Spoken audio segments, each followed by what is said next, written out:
Attention Deficit Hyperactivity Disorder (ADHD) is a disorder that affects behavior. A recent national study reported by the CDC noted that 11% of school-aged children are being diagnosed with ADHD.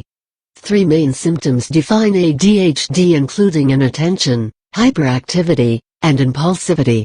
The symptoms are severe enough to affect the child's behavior in social situations and at school.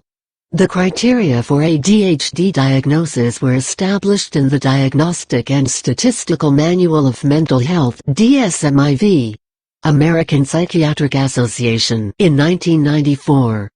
To be diagnosed with ADHD, a child must exhibit the symptoms outlined in this slideshow for at least 6 months.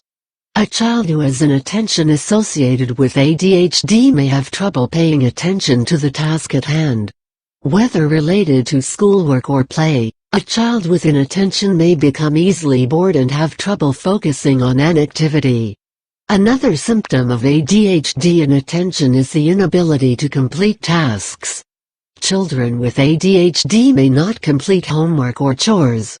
This failure to follow through is not due to another cause such as oppositional behavior or an inability to understand instructions. In ADHD adults, inability to complete work tasks is another symptom of inattention. Organization is a skill that children with ADHD often struggle with. Disorganization makes it difficult for ADHD kids to complete tasks.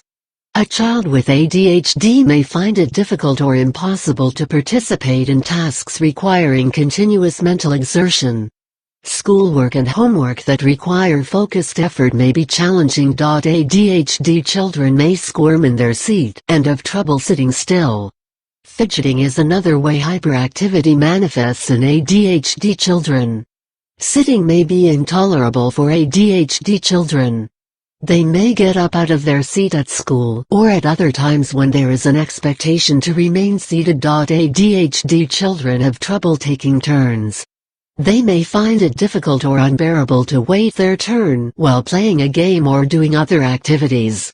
Early diagnosis and treatment of ADHD increases the possibility of long-term success for children with the condition. It can be difficult to diagnose ADHD because many of the symptoms are considered normal in very young, non-ADHD children. Symptoms in these children eventually go away. The symptoms of ADHD also mimic those of other conditions. A thorough evaluation by a skilled healthcare professional is necessary to diagnose ADHD. A parent or teacher who suspects ADHD in a child should recommend a child for an evaluation right away.